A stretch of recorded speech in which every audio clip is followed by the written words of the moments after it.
Hello students, आज हम देखने जा रहे हैं वास्तविक संख्याएं कक्षा 10 के द्वितीय अध्याय वास्तविक संख्याओं के एक बहुत ही महत्वपूर्ण प्रमेय यूक्लिड विभाजन प्रमेयिका को। यूक्लिड विभाजन प्रमेयिका का खौफ बहुत ज़्यादा है, लेकिन इसमें है कुछ नहीं, है ना। इसमें है कुछ नहीं। इसका यदि हम कथन पढ़ते हैं तो हमको बहुत टफ लगता है, लेकिन यह बहुत ही इजी है। तो इसको हम देखते हैं, इसका सेंटेंस क्या है। यूक्लिड विभाजन प्रमेयिका जो है, जो इसका एल्गोरिथम है, जो इसकी प्रमेयिका है, उसके सेंटेंस को सबसे पहले पढ़ लेते हैं। कौन सा है कि दो धनात्मक पूर्णांक दिए गए हैं। कौन? ए और बी दिए रहने पर, दो धनात्मक पूर्णांक ए और बी दिए रहने पर ऐसी अद्वितीय पूर्ण संख्याएं, अद्वितीय मतलब कोई और दूसरी नहीं आ सकती हैं, यूनिक, है ना। एक ऐसी अद्वितीय पूर्ण संख्याएं कौन?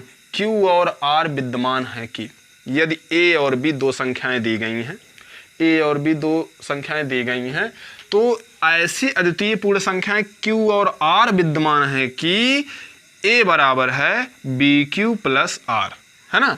ए बराबर क्या है? B Q plus R, where 0 less R equal R less than B, ऐसा दिया गया है।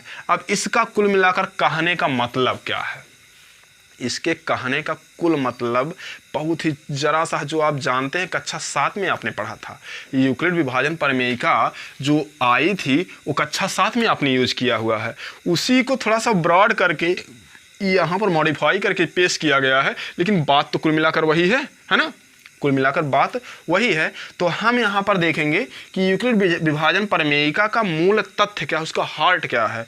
यहाँ पर जैसे कोई नंबर जिसमें आप भाग करते हैं, जिस नंबर में आप भाग करते हैं उस नंबर को हम बोलते हैं भाज्य।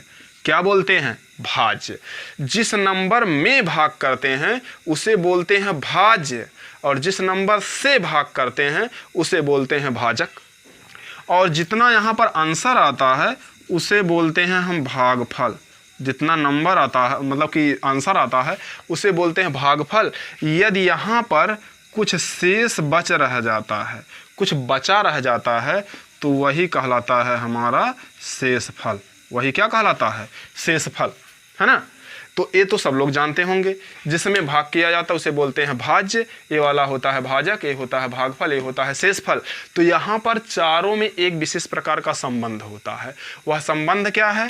यहाँ पर यह संबंध है कि भाज्य बराबर भाजक गुणे भागफल, भागफल प्लस शेषफल।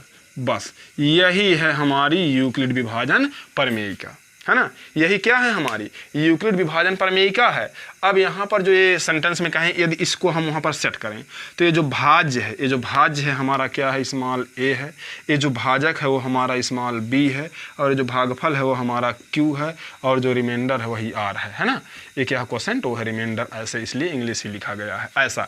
तो कुल मिलाकर यही यहाँ पर आया है, ए बराबर बी गुणे क्यू प्लस आर। ठीक, अब तो आपको समझ में आ गया होगा। और कुछ है नहीं, बस यही है। दुनिया कुछ भी कहे, अब कुछ मत मानो, बस इतना जानो भैया क्या है कि भाजक से भाज्य में भाग करेंगे, भागफल आएगा और शेषफल आएगा। तो कुल मिलाकर जो चारों में संबंध था वो संबंध था भाज्य बराबर भाजक गुणे भागफल और धन शेषफल, बस इतना ही। अब यहाँ पर इसके सेंटेंस से आप सेट करिए। यहाँ पर लिखा गया है कि दो धनात्मक पूर्णांक ए और बी दिए रहने पर, दो धनात्मक पूर्णांक कौन कौन है? ए और बी दिए गए हैं। जैसे यहाँ पर भाज्य और भाजक हैं, वो दिए गए हैं। भाज्य और भाजक दिए गए हैं। अब हम क्या करेंगे? भाग करेंगे। जब भाग करेंगे तो दो यूनिक नंबर्स आएंगे। यूनिक नंबर्स जितने से हम यहाँ भाग करेंगे तो भागफल वो बदलेगा नहीं, वही का वही ही रहेगा। तो यहाँ पर भागफल भी यूनिक है, अद्वितीय है, और जो शेषफल मिलेगा वह भी यूनिक है। जो शेषफल आएगा वह भी क्या होगा?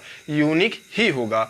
तो यहाँ पर ये कह रहे हैं कि ऐसी अद्वितीय पूर्ण संख्या क्यू और आर विद्यमान है, यही भागफल और शेषफल विद्यमान है कि ए बराबर बी क्यू प्लस आर, वही भाज्य बराबर भाजक गुणे भागफल धन शेषफल, यही है।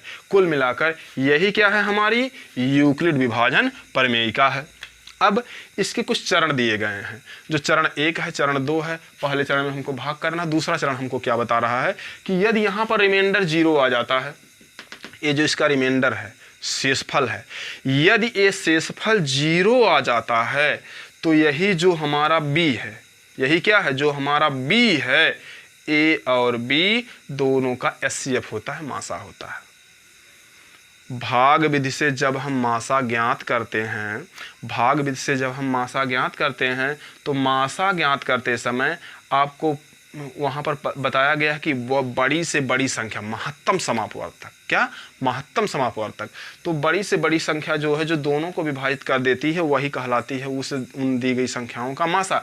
तो ये कह रहे हैं यूक्लिड विभाजन प्रमेय का कुल मिलाकर ये है कि भाज्य बराबर भाजक गुणे भागफल धन शेषफल, और यदि शेषफल 0 हो जाता है तो यहाँ पर जो भाजक होता है, भाज्य और भाजक दोनों का मासा होता है। बस इतना ही। चलिए हम यहाँ पर देख लेते हैं। जैसे यहाँ पर कोई नंबर है, यहाँ पर दी गई 56, मतलब कि A बराबर दिया गया है 56 और B बराबर दिया गया है 4। B बराबर क्या दिया गया है, 4। तो अब क्या करना है, A और B दो संख्याएं दी गई हैं। अब कह रहे हैं 56 और 4 पर यूक्लिड विभाजन प्रमेयिका को सिद्ध कीजिए, आजमाइए। तो हम यहाँ पर क्या करेंगे, सबसे पहले B से क्या करेंगे, B से हम A में भाग करेंगे। यहाँ पर कुछ Q आएगा, कुछ R आएगा, उसके बाद आ जाना चाहिए A बराबर BQ प्लस R। यदि ऐसा आ जाता है तो यूक्लिड विभाजन प्रमेयिका सिद्ध हो जाती है। तो सबसे पहले हम क्या करेंगे, B से A में भाग करेंगे। तो अब यहाँ पर है 4 और 4 से हम भाग करते हैं A में, मतलब 56 में। अब 4 1 के 4, उसके बाद घटाएंगे, आएगा यहाँ पर 16, 4 चौक 16 और ये आ गया 0। कितना आ गया, 0। अभी देखिए यहाँ पर क्या आया है, A बराबर है 56, B बराबर है 4, Q बराबर है 14 और R बराबर क्या आया है, 0, है ना। अभी दोनों बातों को हम एक साथ प्रूव कर देते हैं। तो हम कह रहे हैं कि यूक्लिड विभाजन प्रमेयिका को यहाँ पर ये जो एल्गोरिथम है, इसका जो प्रोसेस दिया है, बस स्टेप बाय स्टेप हम लिखते जाएंगे, वही उसका एल्गोरिथम है, उसका प्रोसेस है। फिर हमको इसको क्या करना है, इसको प्रूफ देना है कि A बराबर BQ प्लस R यहाँ पर शो करिए। तो ठीक है, पहले BQ प्लस R करिए।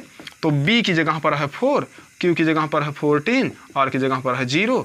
तो 14 चौका 56 धन 0 बराबर आ गया 56। यही तो है हमारा A, है कि नहीं। तो मिल गया है BQ प्लस R बराबर 0, मतलब A, BQ प्लस R बराबर क्या मिल गया है, A। तो यूक्लिड विभाजन प्रमेयिका इस पर सिद्ध हो गई है। हमने थोड़ी देर पहले अभी आपको बताया, यदि रिमाइंडर यहाँ पर 0 हो जाता है, क्या हो जाए, रिमाइंडर यहाँ पर 0 हो जाए, तो रिमाइंडर के 0 हो जाने पर ये जो B होता है, A और B दोनों का HCF होता है ना। ए 0 हो जाने पर ये जो B होता है, A और B दोनों का क्या होता है, HCF होता है। तो 4 जो है वह 4 और 56 का क्या है, मासा है। क्या है, मासा है, HCF है। बस यही इतनी है हमारी यूक्लिड विभाजन प्रमेयिका, जिसका इतना बड़ा खौफ छाया हुआ था, है ना। तो उम्मीद है इतना आपको समझ में आ गया होगा। अगली वीडियो में हम इसके आगे की प्रोसेस को समझेंगे।